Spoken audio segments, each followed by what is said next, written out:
Have gown. Will wed. A workplace-ish romance.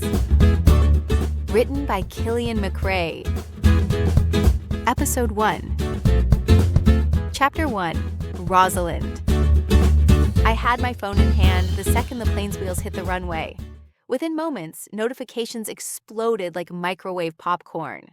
Only 20 minutes had passed since the in-flight Wi-Fi cut off, but fortunes were made and lost in the valley in a fraction of that time. The 2 minutes remaining until the embargo passed and the news about Beta House went out felt like a year. Then the celebrations could begin. Top-shelf liquor and tapas tonight? And maybe some company of the male persuasion? Why the hell not? The hard work was over now. How long had it been since I'd had a man on top of me instead of across the desk? At 4:06, Aztec Biz Times declared, "Bigger and Betters gets bigger and better in $30 million contract from leading industry firm."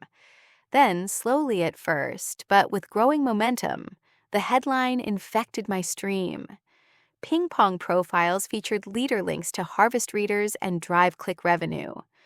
Beta House was hotter than celebrity trash, at least in the places that mattered to me. I was just about to shove the phone back in my bag when I felt it buzz in my palm. The text message read, "Oh my God, is this true?" I'd been bursting to tell Kamakshi the news since the ink was on the paper. I had no doubt my best friend would be surfing the news streams to see why I'd posted a gif of Dolly Parton in 9 to 5 across all my socials, roping her boss and hog-tying him with only the cryptic message of, "I did it like this." A driver waited just outside the baggage claim, holding a placard with my name printed in clinical text. I put my phone to my ear, maneuvering through the crowd while playing dominant to a carry-on bag, whose wheels seemed more symbolic than anything. That would be going in the trash soon. I could afford better now. Somewhere between Washington and California, I'd misplaced my earpiece. I'd feel the result of that the moment my head hit the pillow tonight. Pain in the neck proved to be more than a metaphor. After tucking myself into the backseat of a town car, I dialed Kamakshi's cell and launched into defense mode before she could even say hello. "I wanted to call you and tell you this morning right after I got out of the meeting. But they convinced me someone might be listening in. I had to wait until it went public." Her voice dripped with doubt. "You really think someone might have bugged your phone? Was it that secretive?" It's C-Tech. They don't even share if the coffee in their cafeteria is French roast or Colombian. Plus, there's that whole "we know better than you" attitude their executives have. My voice tapered off as I remembered a dozen grave old men in black suits with blue ties, glaring at the 27-year-old blonde in a soft gray pencil skirt and fitted pink jacket. I felt like a sorority girl among senators. They also seemed really ticked off that I had an iPhone. Apple is their biggest competitor, but it wasn't as if half of their corporate office didn't have them either. Geesh. Then, feeling my mouth pull into a mischievous grin, I teased, "Should we run a test to make sure?" Kamakshi giggled. "Sure, how?"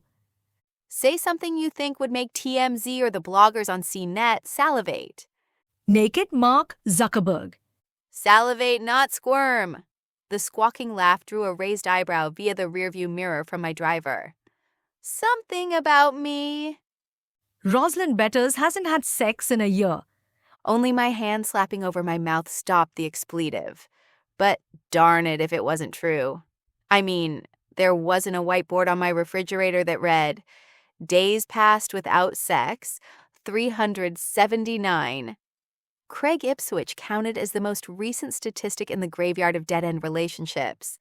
A scenic scattering hosting more than one unkempt and overgrown crypt. All serious suitors had been killed off or seriously maimed, metaphorically speaking, by the growth of Beta House. My startup was a jealous master and accepted no competitors, though honestly, it wasn't like I missed being in a relationship. One thing I knew for sure, unlike scores of literary inventions and Hallmark movie heroines, no empty place existed in my heart where a man widget would fit. For that other place on my body where a man would fit, Technology and inspiration from a few Tom Hiddleston videos filled the gap. It wasn't as though Craig and I had parted on bad terms either. We'd had a few enjoyable months, a dozen or so rounds of sheet tag, and then parted with best wishes to the other. Could it have gone on longer? Of course. But I didn't know why it should. It wasn't like it was serious. "I've had Carmen clear my schedule tonight," I blurted out suddenly, not wanting to echo my momentary internal gnashing in the presence of a nameless driver. "We're going to celebrate. The question is where? 4 on the floor or Fault Zone? The crowd at Fault Zone is a little shaky, but the drinks at 4 are so overpriced." Fault zone? Kamakshi repeated the name of the club as though it were a foreign phrase. Not a difficult task, given her Mumbai upbringing. It shut down 2 months ago. "Really? Well, 4 then?" I don't know. I took up the hint. Kamakshi's own business was booming, and since she'd upped her tax bracket, her tastes in dining had risen in parallel. "Fine, we can get blitzed just as well at someplace rated by Michelin as we can at a dive bar in the Mission. The important part is that we do something.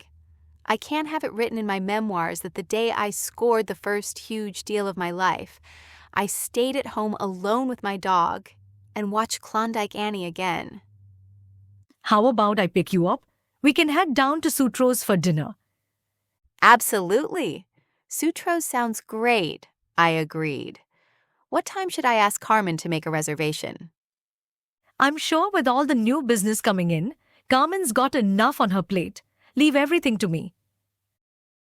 Carmen met the car at the curb and pushed a folded note to the driver through the passenger side window before I could intercept. I told my assistant not to worry about such things, that I was not that kind of boss, but she insisted. "Whatever makes your day a little easier, that's my job," she'd argued. The well-tipped driver set the bags on the curb, thanked both of us in turn, and bussed back into the driver's seat. She held out a hand to grab my computer case. "You got C-Tech to up the contract by $5 million. If you'll forgive my saying so, Miss Betters, you got the biggest balls of anyone I've ever worked for." I know what we're worth. No way I was taking their original offer. Though I have to admit, without your tip on Yomiko Kinsey, I might not have closed the deal at all. He was the total inside man. Once I won him over, the rest of them fell like dominoes. When the headhunting agency had found Carmen a few months ago, the fact that she had come straight from a position as the assistant of C-Tech's VP of development didn't hurt. I had benefited greatly from her inside perspective, even if details were muted by an NDA and basic professionalism. Without her, I admitted, closing this deal may have proved much harder. The firm that had found her for me rocked the task. Carmen complimented my idiosyncrasies tit for tat, right down to marching into my South of Market residence with a gait that could have been cited by West Point staff as a demonstration of proper charging technique. Carmen chuckled. "Yup, Kinsey can't say no to a pretty face. But don't sell yourself, or him, short. The only thing he likes better than leggy women is making money. Beta House is a ripening fruit that anyone and everyone wants a connection to right now. Yomiko-san would have picked it up even if you were 43, balding, and had a beer gut." Probably not, if I looked like that and still wore the skirt. As we boarded the elevator, Carmen pulled her phone from her jacket pocket. She illuminated the screen and handed it over. Thought you should see this. This was, frankly, a very complimentary photo of me under a headline on Yahoo Finance that read, "It doesn't get any betters than this." I gave my eyes permission to roll. Rarely did I encounter a quip using my quirky last name that proved original. The blurb summed up the publicly available facts. Clicking through, I couldn't help but notice how the brief article closed out with a mini bio. Rosalind Betters, 27, holds dual master degrees from Stanford University in Computer Science and Business Administration, and founded Beta House last year with the help of several prominent Silicon Valley capital venture investors. She is unmarried and lives alone in San Francisco, California. You ever notice how they never do that for men? I pointed at the offending text. Carmen leaned over and read, giving a disapproving glare. As if to say, well, of course she's successful in business. She has no social life. She concurred as she took back the phone. Still, you are the headline of the day. That's got to be something, right? Hell yeah. Do you know if Strudel is here? No, he's out with the walker right now. Leo picked him up from the office about an hour ago. Have to tell you, Miss Betters, your dog is a sweetheart. He loves anyone who feeds or pets him. Thanks for taking care of him today. The keypad's digits beeped and blinked under my finger. Unlike the other units in the building, the penthouse occupied an exclusive floor, and yet also had a traditional front door entryway and vestibule just beyond the elevator. The super had explained that just because you wanted to have someone come to your loft didn't necessarily mean you wanted them inside by default. The first Chinese delivery episode, complete with a sleazy, greasy delivery boy who gawked at me when I'd opened the door wearing just yoga pants and a cami, convinced me why the design was pure brilliance. I'm going out with Kamakshi tonight, I said. Any chance you could take my clothes from the bag here and drop them at the cleaner? More than happy to.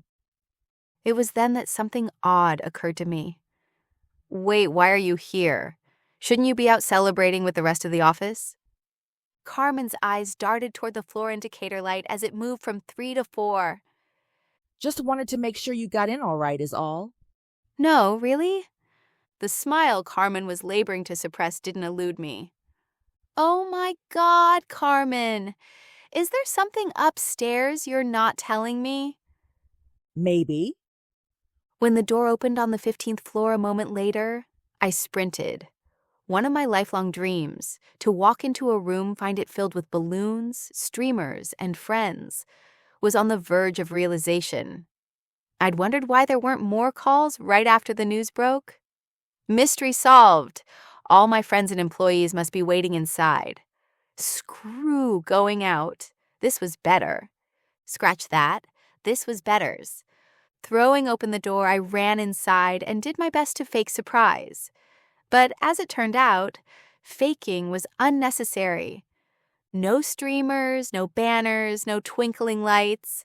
Just Kamakshi, who beamed from her position in the middle of the entryway with a bouquet of daisies at the ready. Congratulations. She rushed forward and took me in her arms, jumping up and down like she'd just won the showcase showdown. I knew you were up to something. A $30 million contract with C-Tech? This is awesome. I'm so happy for you. Thanks.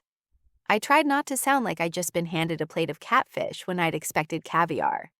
Instead, I lifted my arms, put them around my friend, and hugged her back. Carmen shuffled in behind, her head turning left and right, searching. Where is everyone? Everyone. A beam of hope lit as I pulled back and dashed my head in 10 directions. All it took was Kamakshi's inability to meet my gaze to answer that question.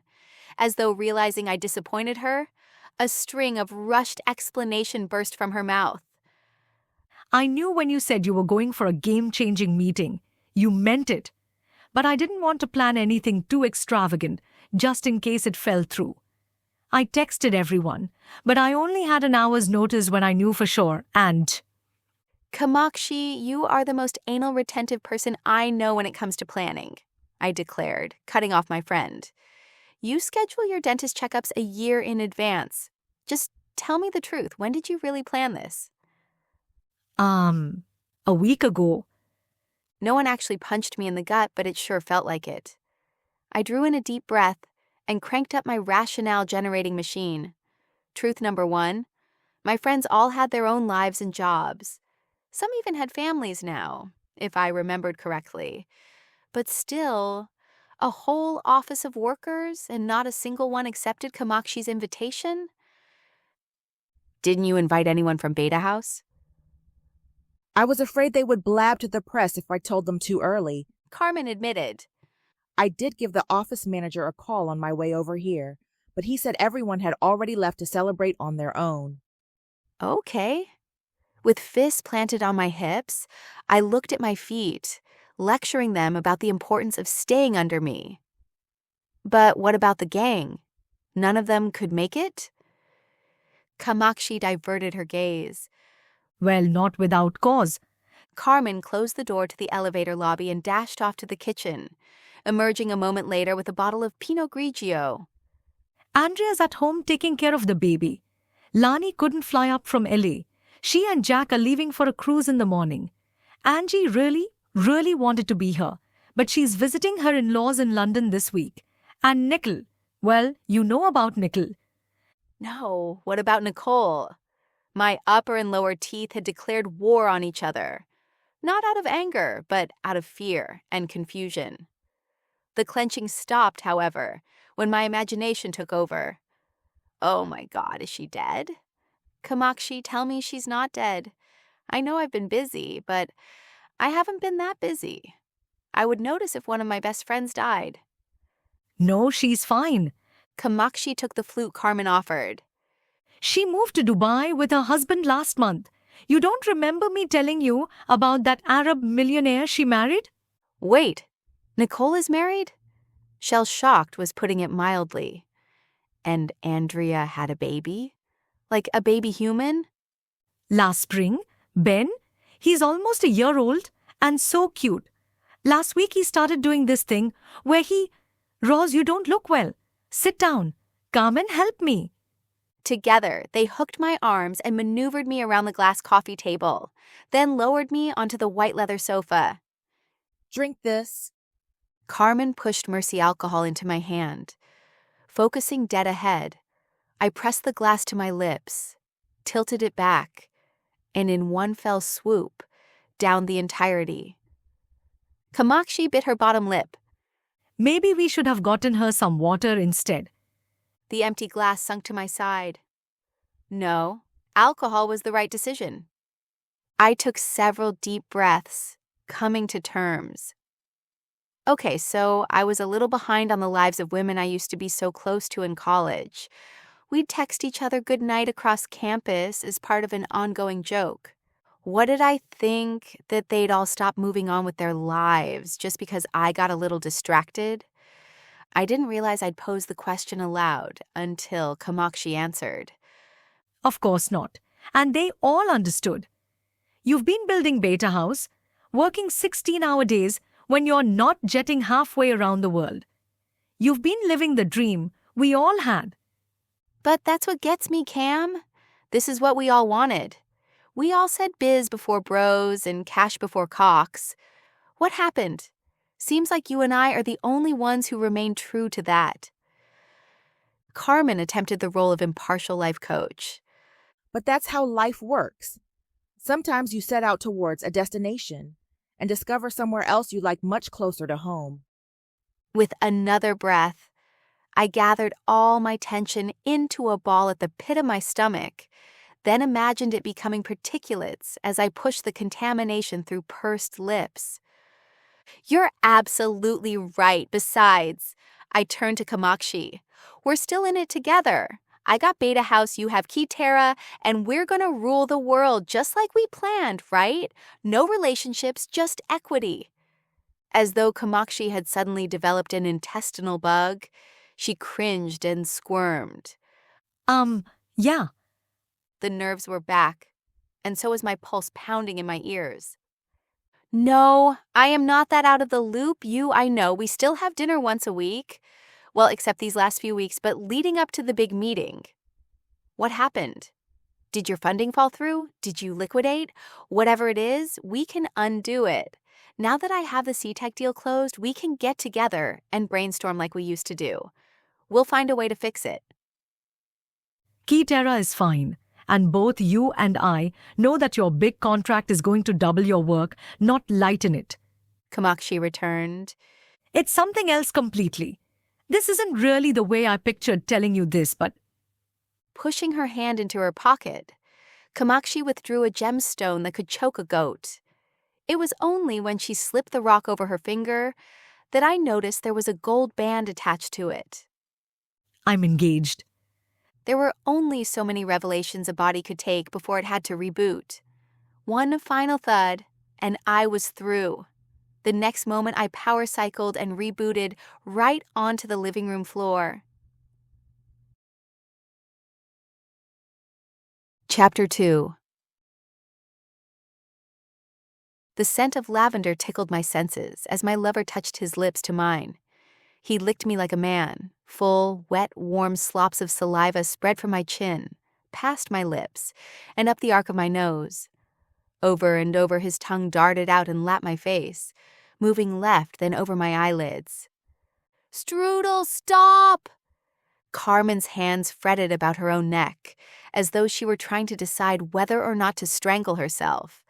Kamakshi, on the other hand, stood overhead, a small brown bottle in her hand, looking down at me with pride that would make a peacock jealous. I knew lavender oil would do the trick. It's her favorite. When the licking resumed, I jolted up to a sitting position. Carmen smirked. Looks like Strudel is partial to it too. My head still swam in confusion. As the fuzzy images before me sharpened into fur, I realized my saliva suitor was none other than the 70-pound canine who was still under the impression that 1, he was a puppy, and 2, that my lap was actually a doggy mat.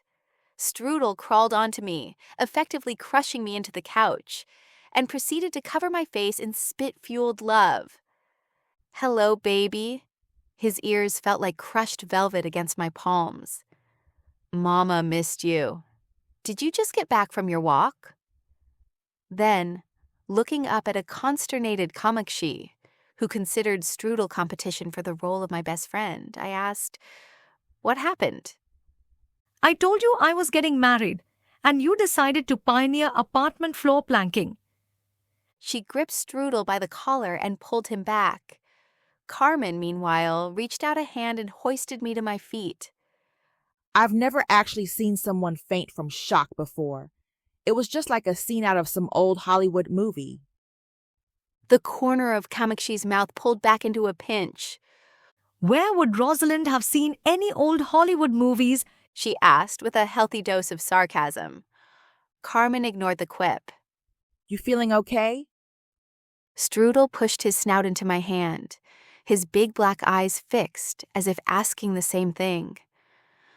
"I'm fine, only I'm not ready to be vertical yet." Few times in my life had I actually been blown completely out of the water. The first had been when Arnold Schwarzenegger managed to become governor of California. Unless Carmen was about to add that she was Kamakshi's fiancé, I was pretty confident it would be a while before anything like this walloped me again. "Who?" Kamakshi fidgeted. His name is Prashant. "Prashant?" I searched my memories. Beta House's to-do list came before keeping up with Kamakshi's social life as of late, so we hadn't exactly been sharing minute-by-minute blows of all our going-ons. But still, Prashant who? Radhakrishnan? Kamakshi supplemented, seating herself on the edge of the couch next to where I'd fallen back. Don't worry, you aren't completely scatterbrained. You've never met him, actually. Until a few weeks ago, I'd never met him either. My eyebrows knitted. "So, you fell in love at first sight or something?" Well, not exactly. Pinching her fingers together, Kamakshi scooted to the edge of the cushion. A matchmaker found him for me. Well, didn't that up the ante on the WTFO meter? "Are you saying that you had someone find you a husband?" Nervously, Kamakshi bobbed her head. "You mean you're getting married?" My gulp was audible. On purpose? Carmen, who had already been inching toward the door as my face inched toward the red spectrum, cleared her throat and grabbed her purse off the side table. It wasn't so much excusing herself as fleeing the scene lest later she should be subpoenaed as a witness. Okay, so I'm going to go ahead and take off. Congratulations again, and I guess I'll see you in the morning for the 9:30 debriefing. With a quick wave and a sympathetic glance at Kamakshi, Carmen bolted out the door, which left the two of us alone, glaring. Kamakshi was the one to finally break the silence. I know. what you're going to say. Do you, Cam? Do you really? I shot to my feet and began measuring the width of the loft seating area footstep by footstep. Because I'm not sure I do. I mean, if you had told me you decided to cut off all your hair and join a biker gang, I think that would have made more sense. But marriage? I thought we all agreed. That was an old world practice meant to keep a woman in check. To make sure she remembers her highest purpose in life is to be the servant of her husband and, Lord help me, kids? To my utter amazement, she took every slight with grace. Roz, when we said those things, we were 19 years old. We're older now, and hopefully a little bit wiser. That's not what marriage has to be. It's certainly not what it's meant to be. I stared, slack-jawed and gap-mouthed, like Kamakshi was trying to explain the basic principles of astrophysics and not justify spontaneous matrimony. I don't get it. She took up my hand. Why are you trying to make Beta House a success? God, that's such a stupid question. It's not. It's a simple question, so answer it. Kamakshi pushed me down to sit again on the couch, took a seat next to me, and waited patiently. And don't try to tell me it's for the money. I know for a fact that you are offered everything short of paradise by Google to stay, and that Facebook chased you like a rabbit when the rumor circulated that you were leaving. I folded my arms over my chest and huffed, because I didn't want to be anyone's lapdog. We both know you would never allow yourself to stay in a position where you were being taken advantage of. Her eyes narrowed. The truth, now? It all came out like a floodgate bursting. Because I want to make something that's mine. I want to hone and strive and labor and grunt and at the end of the day turn around and say, look, I did that. I made that. My work, my time, and my idea. And it happened because I believed I could. At the end of my screed, Kamakshi cupped her chin and cocked her head to the side. And you would be saying this to... I shrugged. Everyone, of course. Everyone doesn't care, she declared. Maybe a few people will give you a pat on the back or a write-up in Forbes, but the next day, they'll be on to something else. Think back. Remember the night you got that first investor to come on board? You were so excited. And who was it that you came running to with the news? You, I said shortly. When Kamakshi's impatient glare continued to burn into my forehead, I added, and Nicole, and Lonnie and Andrea, I guess. Exactly, your friends, because that's whose opinion counts. Today, quite likely, the most important day in your career, and who is here? You, my one remaining still her own woman friend, I spat back. Still demonstrating tranquility, Kamakshi nodded. Nicole, Lani, and Andrea are still true to themselves, but they've opened up their worlds to share it with another. I was doubtful too, but then I saw how happy they were. I saw how their marriages worked, how they supported their husbands, and were supported by them. I was slaving away day after day, going home to my vast collection of Bollywood films and microwave chapati. At the end of the day, I have no one to brag to get comfort from, or to give comfort to. Your brother lives right over in Berkeley. Call him, I interjected. And I'm still here. I would never turn my back on you. You know that. Okay, maybe we were wrong.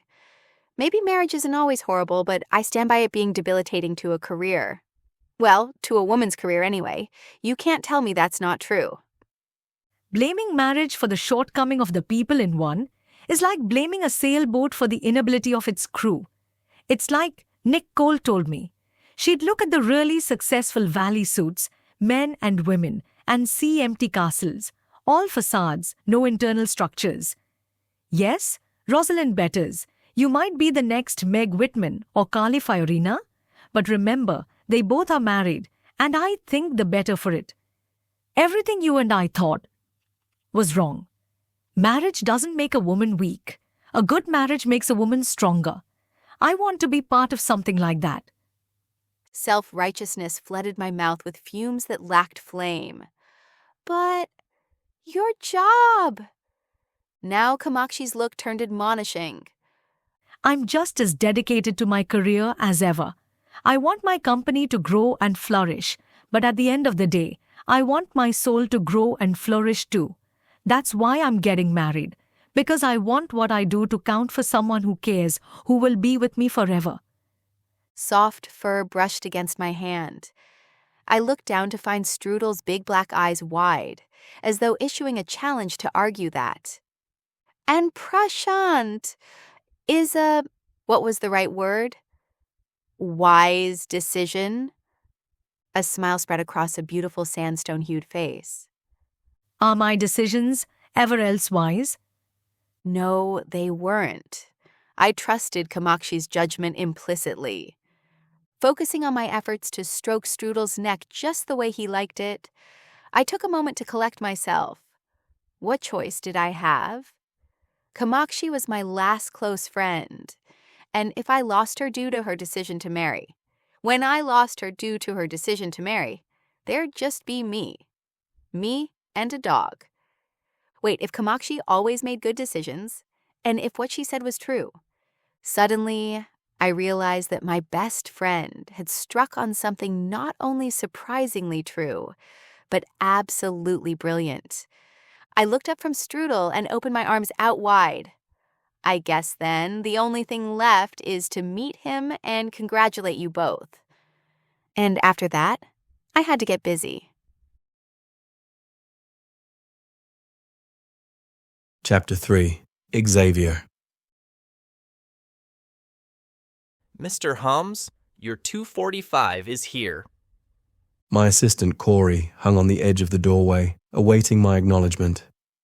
I peeled my glasses off and looked at my watch. Was it so late already? Jet lag played havoc with the understanding of day and night. I was starting to wonder if I just shouldn't open up a branch in Bangalore or Shanghai to make the recruiting from Asia less of a chore. Time zones would still play ping pong with my sleep schedule, but the ocean hopping was killing me. If only I could solidify more work in San Francisco, I might be able to reduce my efforts. Or at the very least, hire someone else to drag themselves halfway around the world twice a month. I clicked out of the full-screen view of the document I'd been editing and double-checked the clock on the taskbar, confirming that a large part of the day had gotten away from me. I suspected Beta House would be coming to see me, but even I was surprised that it had happened so soon after their big deal with C-Tech went public. Usually, the staffing needs of a booming company with a new funding line required a few weeks of internal meetings and machinations to hash out. The urgency of the request suggested they'd be willing to pay top dollar for quick results. Even if that meant all my other work had to be compressed into less time to free up my schedule and meet with their reps, I was willing to do that. Word was that Rosalind Betters had visions of being the next Silicon Valley titan to claw her way out of the pits of industry. I could crawl right along with her and her company if I played my cards right. Sir, shall I send them in, or do you need a few minutes? No, I'm good. My fingers went to work massaging my eyes. Show them in, please. Even with the anticipation, I hadn't expected Rosalind Betters herself to want to meet with me personally. The position she had to fill must be top tier. Visions of multi-figure commission fees began to dance in my head. I wondered at the possibilities. CFO, CTO, an HR director, a division vice president, vice presidents for multiple divisions. Corey returned a moment later with Carmen in tow. The brown-haired, tan-skinned woman extended both a hand and a smile, though the gesture looked only skin-deep. She walked a little bit too fast, and her eyes were a little too wide to suggest her presence was totally devoid of apprehension. Mr. Hommes, good to see you again. Miss Floor, same. How are you? Settling in quite nicely, and arrived on the job in the nick of time. Rosalind Betters' personal assistant noted. I guess you heard our news? I nodded. It's all a buzz in the tech circles. It's good to see you again, but I thought Ms. Betters would be coming. Carmen motioned toward the door with a lift of her chin. Phone call. Japan. She'll be just a moment. As though to support the claim, a woman's voice, demanding yet professional, leaked through the door. She was far enough down the hall to render her words indistinguishable, but close enough for her tone to be unmistakable, firm as a fir tree. Of course. I dismissed Corey before motioning to the black Aeron twin chairs that sat across from my desk. Won't you sit? Yes, thank you. I rounded the desk before settling in with a pen at the ready. Must be exciting for you all. That deal was a blessing and a curse. Our engineers are working overtime, trying to figure out how to integrate our tools into CTEC's operating system without handing over the code. My blank stare must have triggered Carmen's concern. You do know what Beta House does, don't you? My shoulders bobbed. Jack handled your placement, so my understanding is limited to tech company. Can you explain it in Luddite terms? Carmen exhaled through a smile. We design bits of code that let people with no coding skills design customized applications for PCs, smartphones, and other devices using a library of thousands of commands. Only, we gamify the design process to understand their desires, skills, and weaknesses, then match them with the right command and building tools. I mulled that over. So basically, you do what I do for human resources. I guess you could say that. Anyway, I don't think Rosalind's had 2 minutes in the past 3 days where she's not either on the phone, in a meeting, or about to fall down. That didn't explain what had Carmen so on edge. She might not notice how clearly she was telecasting her unease, but if she gripped the arm of that chair any tighter, several states would consider it, and her in a common law marriage. I can imagine. What about emotionally? Is she holding up okay? Unlike many professions, a stressed-out client was usually better for me to work with than one at peace. When they felt the pressing need to hire new staff to relieve the pressure they felt, my job became more vital, better compensated, and easier to perform. A calm client could afford to be picky. For a stressed-out one, time was more costly than my fees. Carmen shrugged. Well, you know Rosalind. Actually, I've never had the pleasure, but I hear from Jack Bolton she's a force of nature. Like a hurricane in the middle of an earthquake. Carmen looked at her watch. And if I don't get her in and out of here soon, she's going to miss her next meeting, if you'll excuse me for a moment. I didn't have time to rise or speak, though I managed the former after Carmen had shot up and out. A moment later, the demanding feminine voice in the distance fell silent. Then the cadence of what I'd always jokingly referred to as power pumps pounded up the black tile of the hall. The door opened. In walked Carmen, and following her, a woman I was certain had wandered in accidentally from the modeling agency offices on the floor above. Even in the normalizing business attire, Rosalind Betters managed uniqueness. Rather than a standard jacket, skirt, and lavishly expensive blouse, which seemed to be issued out to female biz school grads along with their diploma and briefcase, she looked as though she'd just walked off the set of a 1940s noir drama, lacking only a turned-down hat. White slacks and a cotton shirt complemented a matching duster that gave her a style of perfectly melded modern sophistication with Gibson girl grace. Her dark blonde hair sat in a loose bun atop her head.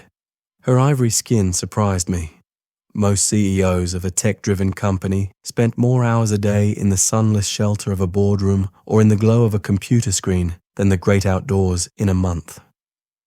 The paleness of her ensemble suited her and almost made her look approachable, vulnerable. A fallacy, of course, for fools were few among the lot who had achieved so much with so little time at such a young age. Rosalind had been holding out her hand without reciprocity for the better part of 10 seconds when I realized that her lips were moving for more than just my entertainment.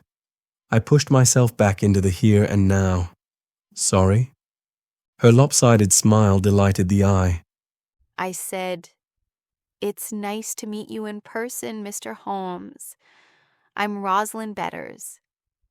Her skin felt like silk in mine. I resisted the urge to pull the back of her hand to my lips and press a kiss. That's what I'd do if we'd met under social circumstances. But in that case, she'd also be in my bed come morning. I didn't think screwing my clients over in the literal sense was good. Long-term policy, however, and dropped her hand a moment later. Likewise, Miss Betters. Please, sit. Rosalind settled herself, Carmen following suit. Then, without pretense, precaution, or invitation, she launched into her agenda. When I contacted your agency to find me an assistant a few months ago, you delivered. Carmen has become an indispensable member of my team. I've grown addicted to her. Carmen's cheeks blushed as she fished out an iPad and stylus from her side bag. I'm delighted to hear that, I said. We're very particular about finding perfect fits.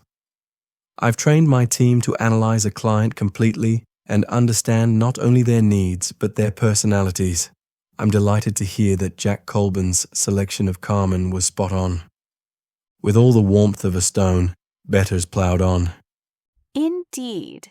And that's why I'm here today, because I have a very critical position that I need you to fill. I didn't miss how Carmen shifted in her seat. Of course, just let me know how I may be of assistance. This time, it was a manila folder that Carmen pulled from her bag, which she passed to Rosalind. The latter woman opened it, removed a piece of fine linen paper, handed it to me, then proceeded to pace a path back and forth in front of my desk. Memories of lecture halls and college professors teased my recollections. My expectations and requirements for this position are very high, but each one very critical. She began. This individual will be working closely with me on an intensely intimate level for, well, hopefully, a very long time. She already had a PA. Did she need a second? It wasn't unheard of for high-profile CEOs to have a retinue of support staff reporting directly to them, but I wondered if Beta House had truly gotten that big just over the weekend. The list, handwritten, indeed included very specific requests. Fluency in at least one foreign language. Such a skill could be critical if she was looking to expand into overseas markets. Any particular language? She paused, her head tilting as though confused. I hadn't thought that far. Something useful, I suppose. I mean, I don't think fluency in Latin or Sanskrit will quite cut it. But I've always believed mastery of a second tongue demonstrates a certain level of intellectual diversification and engagement. Fair enough. I made a few notes before moving on to the second item. Degree from a prestigious university, advanced preferred.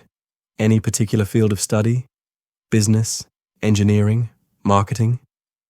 Again, a chin bob, as though I was suggesting wines she might consider with dinner. Any of those would work, but let's not limit it. I'm fairly open-minded on those particulars. The remaining requirements had been written out in the style of a 6th grade theme statement and sent my head on a sideways slant of confusion. The most desirable candidate will have a proven track record of success in his field, be well-read and cultured, have a willingness to travel and is punctual, has a sense of humor and a nose for detail and discretion.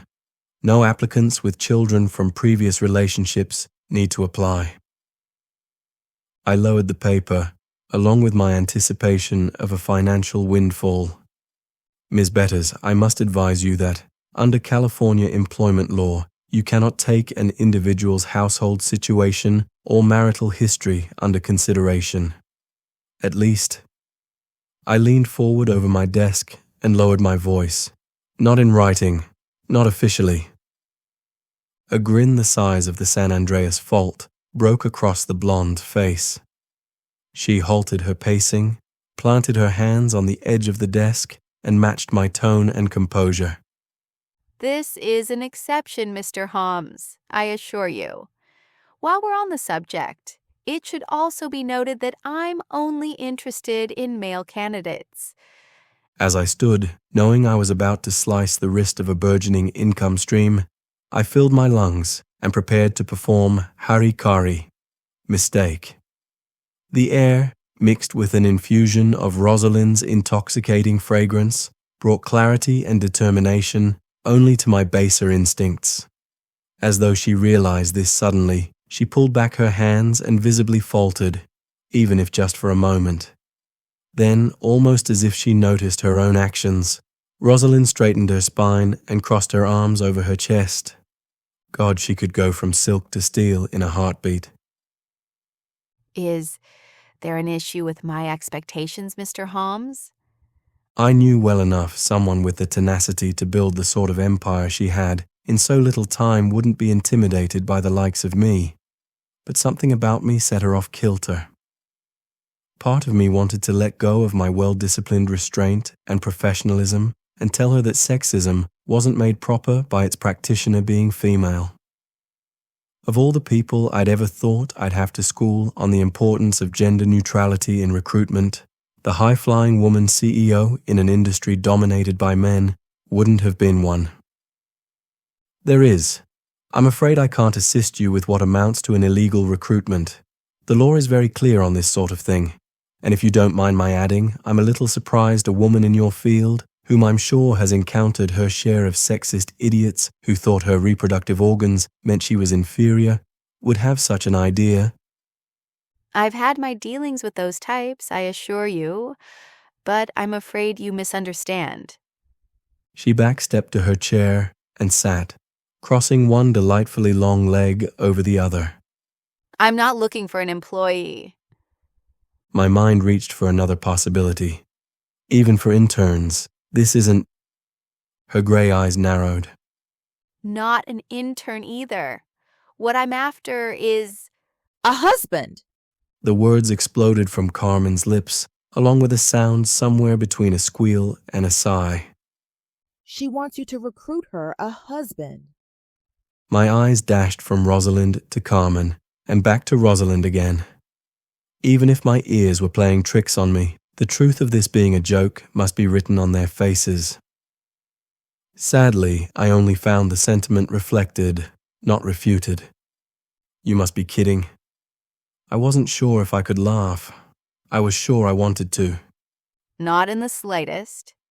Nonplussed, Rosalind pulled another sheet of paper out from her folder and passed it across the desk. This one was printed in 10-point Arial on ivory stock. As you can see, my timeline for this project is ambitious, but you strike me as an ambitious man yourself.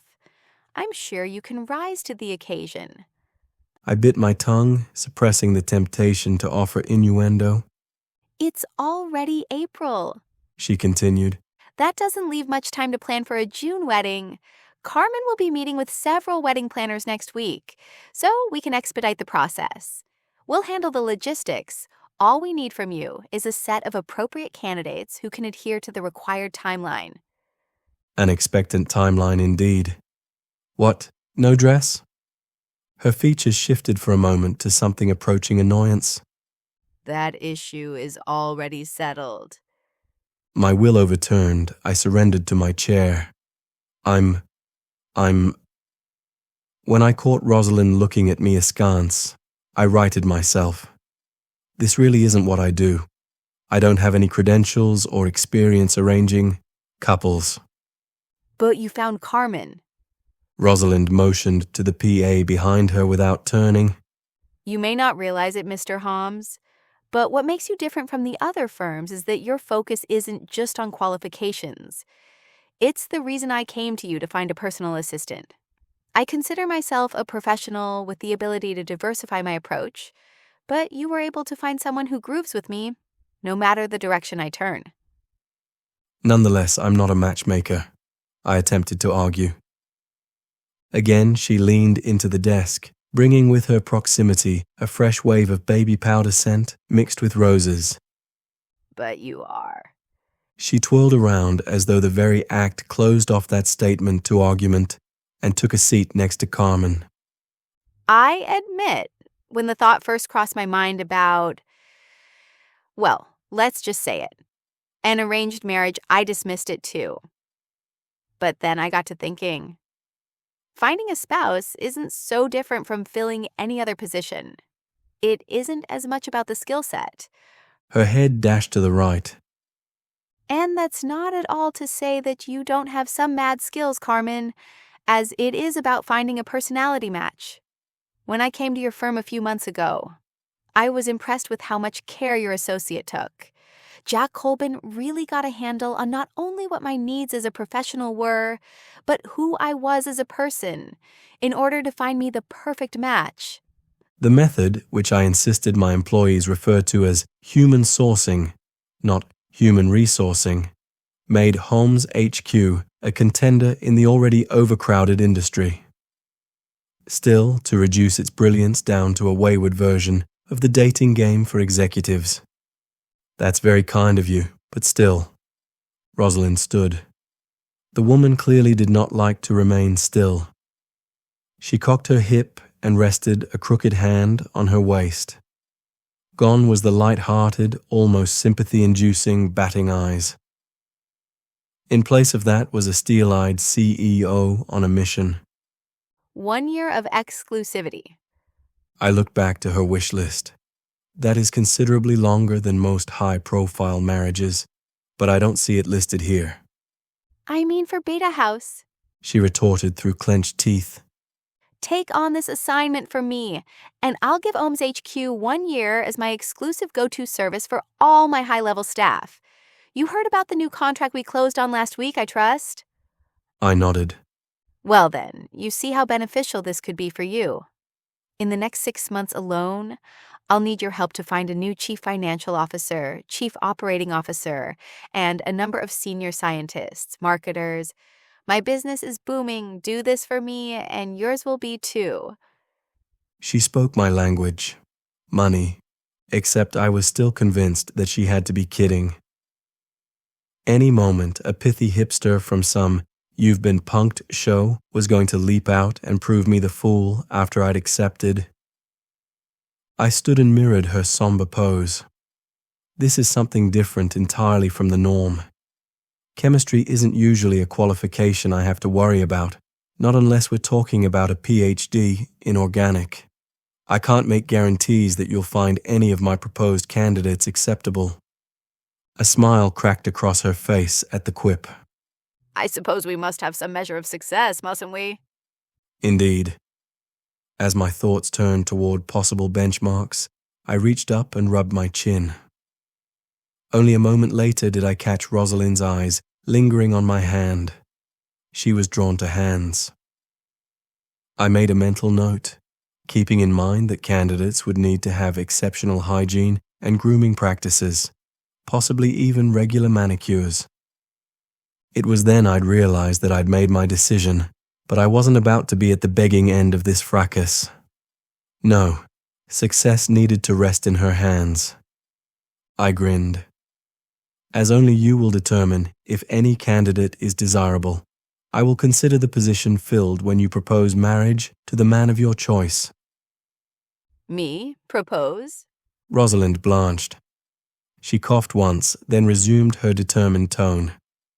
That's not how it's usually done. Neither is using a headhunter to find a spouse, Ms. Betters, but I'm trying to fit the proverbial cure to the disease here.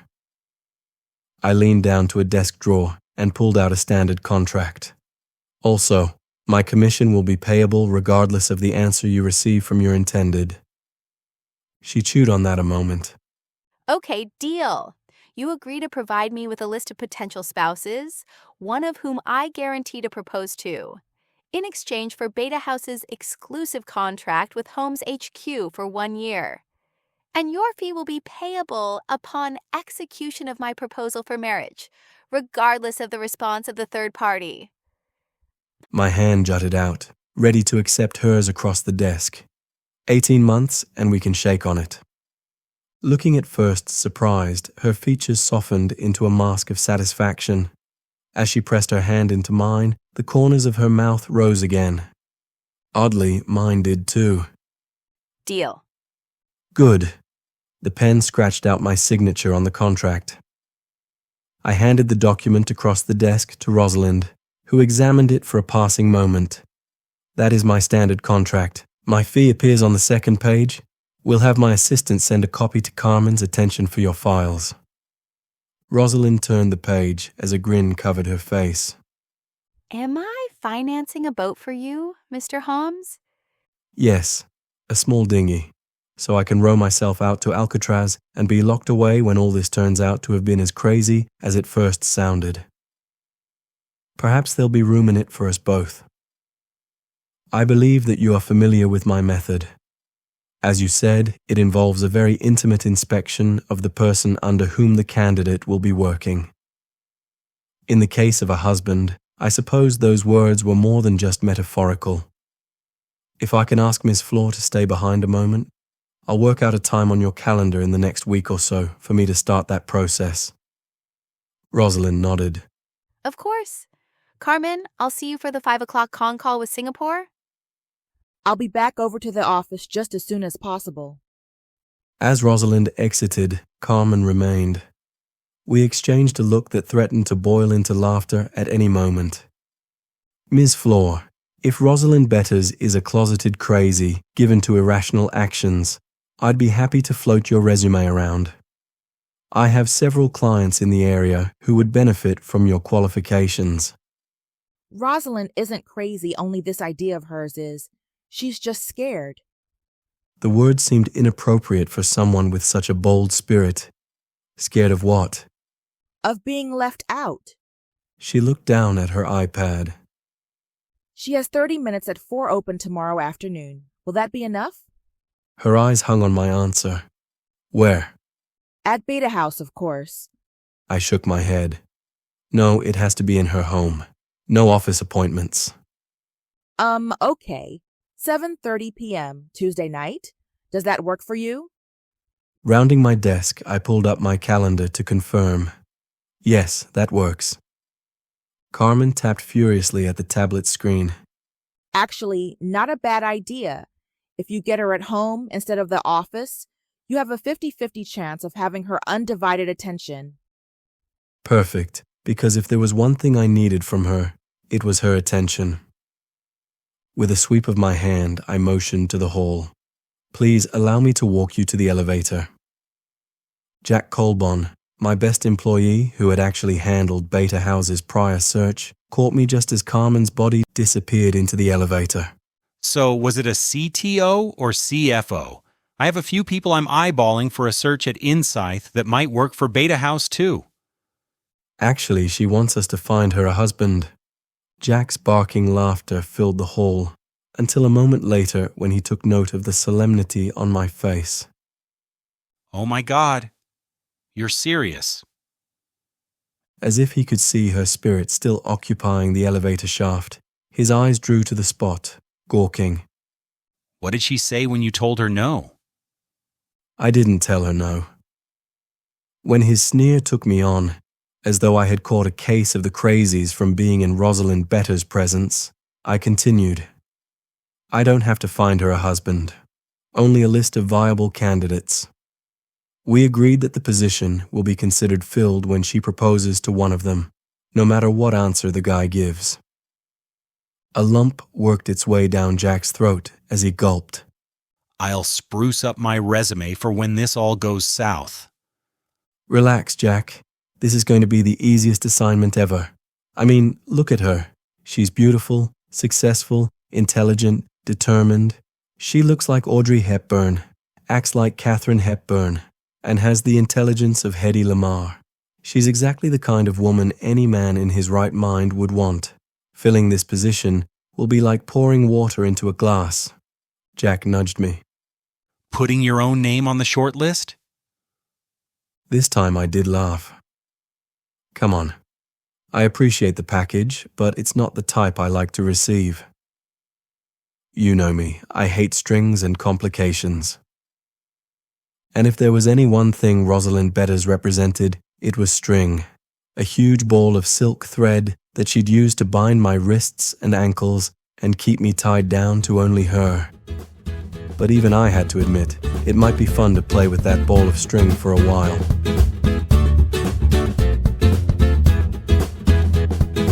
Thanks for listening to this episode of Have Gown Will Wed, written by Killian McRae. The text and audio copyright for this production are held by Killian McRae, the sole owner of the content therein. Digital voice narration provided by 11 Labs. The music you're hearing is Happy Alley, written by Kevin MacLeod and made available via incompetech.com. It's licensed under Creative Commons by Attribution 4.0 license. http creativecommons.org/licenses/by/4.0. See you next time.